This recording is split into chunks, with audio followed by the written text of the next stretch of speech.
Dear students, മാത്തമാറ്റിക്സിലെ വളരെ important ആയിട്ടുള്ള ഒരു ടോപ്പിക്കാണ് ടിഗ്നോമെട്രി. 10th-ലും 11th-ലും 12th-ലുമായി ധാരാളം കൺസെപ്റ്റുകൾ വിദ്യാർത്ഥികൾ ഈ ചാപ്റ്ററിലൂടെ പഠിക്കുന്നുണ്ട്. ടിഗ്നോമെട്രിയുമായി ബന്ധപ്പെട്ട് അതിൻ്റെ ബേസ് മുതൽ +2 തലം വരെയുള്ള എല്ലാ ടോപ്പിക്കുകളും വിശദമായിട്ട് ചർച്ച ചെയ്തുകൊണ്ട് വീഡിയോ സീരീസ് മാത്ത് ട്രാവലർ നിങ്ങൾക്കായി പുറത്തിറക്കുന്നു. അതിൻ്റെ ആദ്യ വീഡിയോ ആണ് നമ്മൾ ഇന്ന് ഡിസ്കസ് ചെയ്യുന്നത്. അഥവാ ടിഗ്നോമെട്രി റേഷ്യോസുമായി ബന്ധപ്പെട്ട കാര്യങ്ങളാണ് ഈ വീഡിയോയിൽ ഉൾക്കൊള്ളിച്ചിട്ടുള്ളത്. ആദ്യമായി ടിഗ്നോമെട്രി എന്ന് പറഞ്ഞു കഴിഞ്ഞാൽ എന്താണ്? It is the measurement of triangles. അതായത് ട്രയാങ്കിളിൻ്റെ ആംഗിളും സൈഡ്സും തമ്മിലുള്ള റിലേഷനാണ് യഥാർത്ഥത്തിൽ ടിഗ്നോമെട്രി എന്ന് പറയുന്നത്. ടിഗ്നോമെട്രി റേഷ്യോസ് ഡിഫൈൻ ചെയ്യാൻ വേണ്ടി ഉപയോഗിക്കുന്ന ട്രയാങ്കിളാണ് റൈറ്റ് ആംഗിൾ ട്രയാങ്കിൾ. ഈ റൈറ്റ് ആംഗിൾ ട്രയാങ്കിളിൻ്റെ സൈഡ്സും അതിൻ്റെ അക്യൂട്ട് ആംഗിളുമായി ചേർന്ന് ഉണ്ടാകുന്ന ടിഗ്നോമെട്രി റേഷ്യോസിനെ കുറിച്ച് നമുക്ക് പഠിക്കാം. ആദ്യമായി നമ്മളൊരു റൈറ്റ് ട്രയാങ്കിൾ കൺസിഡർ ചെയ്യുന്നു. ഈ റൈറ്റ് ട്രയാങ്കിളിൻ്റെ ABC, ഇതിൻ്റെ റൈറ്റ് ആംഗിളിൻ്റെ B ആണ്. ഈ ആംഗിൾ അക്യൂട്ട് ആംഗിളായി കൺസിഡർ ചെയ്യുന്നു. ഇറ്റ് ഈസ് തീറ്റ. അപ്പോൾ നമ്മൾ ഈ തീറ്റയെ ബേസ് ചെയ്തിട്ട് ഈ സൈഡിനെ നമ്മൾ എന്താ പറയുക? ഓപ്പോസിറ്റ് സൈഡ് എന്നാണ് പറയുക. ഓപ്പോസിറ്റ്. ഈ തീറ്റയുടെ നിയർ ആയിട്ടുള്ള സൈഡ് അഥവാ അഡ്ജസന്റ് എന്ന് പറയുന്നു. Therefore it is called adjacent. നമുക്കറിയാം ലോങ്സ്റ്റ് സൈഡ് ഹൈപ്പോട്ന്യൂസ് ആണ്. അതിനാൽ ഇതിനെ നമ്മൾ ഹൈപ്പോട്ന്യൂസ് എന്നും വിളിക്കുന്നു. ഇനി നമുക്ക് ഈ സൈഡിന്റെ ലെങ്ത് 3 ആണെന്നും ഈ സൈഡ് ലെങ്ത് 4 ആണെന്നും വിചാരിച്ചു കഴിഞ്ഞാൽ ഈ 3യുടെയും 4ന്റെയും വശങ്ങൾ ഉപയോഗിച്ച് സൈഡ് ഉപയോഗിച്ച് നമുക്ക് ഇതിന്റെ സൈഡ് എത്ര കിട്ടും? √3² + 4² എന്ന് പറഞ്ഞു കഴിഞ്ഞാൽ പൈതഗോറസ് തിയറം പ്രകാരം നമുക്ക് ഇതിന്റെ സൈഡിന്റെ ലെങ്ത് 5 ആണെന്ന് കിട്ടുന്നു. ഇനി ഈ ആംഗിളിനെ ബേസ് ചെയ്തുകൊണ്ട് നമുക്ക് 6 റേഷ്യോസ് ഉണ്ടാക്കാം. അതിൽ ഒന്നാമത്തെ റേഷ്യോ ആണ് 4:5 എന്ന് പറയുന്നത്. രണ്ടാമത്തെ റേഷ്യോ 3:5 ആണ്. മൂന്നാമത്തെ റേഷ്യോ 4:3 ആണ്. ഈ മൂന്നുമാണ് ഇതിന്റെ ബേസിക് ടിഗ്നോമെട്രി റേഷ്യോസ് എന്ന് പറഞ്ഞത്. ഇനി മറ്റ് മൂന്നെണ്ണം എന്താണ്? ഇതിന്റെ റെസിപ്രോക്കൽ റേഷ്യോസ് ആണ്. അപ്പോൾ നാലാമത്തെ റേഷ്യോ ആയിട്ട് വരിക 5:4 എന്നാണ്. അഞ്ചാമത്തെ റേഷ്യോ 5:3 ആണ്. ആറാമത്തെ റേഷ്യോ 3:4 ആണ്. ഈ 6 റേഷ്യോയാണ് നമ്മൾ 6 ടിഗ്നോമെട്രി റേഷ്യോസ് എന്ന് അറിയപ്പെടുന്നത്. ഇനി നമുക്ക് ഈ 6 റേഷ്യോസിനെ വിശദമായി ഒന്ന് പരിശോധിക്കാം.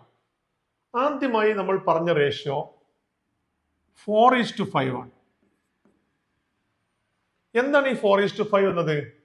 ഇതിനെ നമുക്ക് 4/5 എന്ന് പറയാം. 4 എന്ന് പറഞ്ഞു കഴിഞ്ഞാൽ ഓപ്പോസിറ്റ് സൈഡ് ആണ്. അപ്പോൾ opposite side divided by hypotenuse.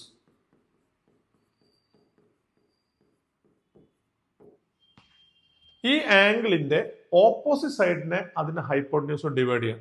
ഇതാണ് നമ്മുടെ ഒന്നാമത്തെ ടിഗ്നോമെട്രി റേഷ്യോസ് അഥവാ SINE ഓഫ് തീറ്റ. ചുരുക്കത്തിൽ ഇതിനെ നമുക്ക് സൈൻ തീറ്റ എന്ന് എഴുതാം. അപ്പൊ സൈൻ തീറ്റ എന്ന് പറയുന്നത് എന്താണ്? അക്യൂട്ട് ആംഗിളിനെ ബേസ് ചെയ്തുകൊണ്ട് അതിന്റെ ഓപ്പോസിറ്റ് സൈഡ് ബൈ ഹൈപ്പോട്ന്യൂസ് എന്ന് പറയുന്നതിനെയാണ് നമ്മൾ സൈൻ തീറ്റ എന്ന പേരിൽ അറിയപ്പെടുന്നത്. ഇതാണ് ഒന്നാമത്തെ ടിഗ്നോമെട്രിക് റേഷ്യോസ്. ഇനി രണ്ടാമത്തെ ടിഗ്നോമെട്രി റേഷ്യോ എന്താണ്? 3:5 ആണ്. എന്താ 3:5 എന്ന് പറഞ്ഞു കഴിഞ്ഞാൽ? ഇറ്റ് ഈസ് ഈക്വൽ ടു 3/5 എന്ന് പറഞ്ഞു കഴിഞ്ഞാൽ adjacent side divided by hypotenuse ആണ്. ഹൈപ്പോട്ന്യൂസ് ആണ്. ഇതിന്റെ value cosine of theta. Cosine of theta. ചുരുക്കത്തിൽ നമ്മൾ ഇതിനെന്ത് എഴുതുന്നു? കോസ് തീറ്റ എന്ന് വിളിക്കുന്നു. ഇനി മൂന്നാമത്തെ റേഷ്യോ 4:3 അഥവാ 4/3 ആണ്. 4/3 എന്ന് പറയുന്നത് തീറ്റയുടെ opposite side by adjacent. opposite by adjacent which is equal to tangent of theta. Tangent of theta ചുരുക്കത്തിൽ ഇതിനെ നമുക്ക് tan theta എന്ന് വിളിക്കാം. These are the basic 3 trigonometric ratios. ഇനി മറ്റു 3 റേഷ്യോസും ഇതിന്റെ റെസിപ്രോക്കൽ റേഷ്യോസ് ആണെന്ന് നമുക്ക് മനസ്സിലാക്കാം. ഇനി നാലാമത്തെ റേഷ്യോ എന്താണ്? 5:4. 5:4 എന്ന് പറഞ്ഞു കഴിഞ്ഞാൽ വിച്ച് ഇസ് ഈക്വൽ ടു 5/4. അതായത് സൈഡിന്റെ നേരെ ഓപ്പോസിറ്റ് ഹൈപ്പോട്ടന്യൂസ് മുകളിൽ വരും, hypotenuse divided by opposite side എന്നാണ്. ഇതിനെ നമ്മൾ വിളിക്കുന്ന പേര് കൊസീക്കൻഡ് തീറ്റ എന്നാണ്. ചുരുക്കത്തിൽ ഇതിനെ കൊസീക്ക് തീറ്റ എന്ന് പറയുന്നു. ഇതേപോലെ അഞ്ചാമത്തെ റേഷ്യോ ആണ് 5:3. 5:3 എന്ന് പറഞ്ഞു കഴിഞ്ഞാൽ 5/3 which is equal to hypotenuse divided by adjacent.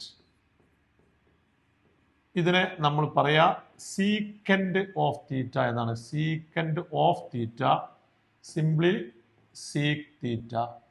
അപ്പൊ നമുക്ക് അഞ്ചാമത്തെ റേഷ്യോ കിട്ടി, സീക്ക് തീറ്റ. ഇനി ആറാമത്തെ ഫൈനൽ റേഷ്യോ എന്ന് പറയുന്നത് അഡ്ജസന്റ് സൈഡ് ബൈ ഓപ്പോസിറ്റ് ആണ്, അഥവാ 3:4. എന്താ ഈ 3:4 എന്ന് പറഞ്ഞാൽ 3/4 which is equal to adjacent divided by opposite. Adjacent by opposite നമ്മൾ പറയുന്ന പേര് കോടാൻജന്റ് എന്നാണ്. Cotangent of theta, simply it is equal to cot theta. ഇങ്ങനെ there are 6 trigonometric ratios.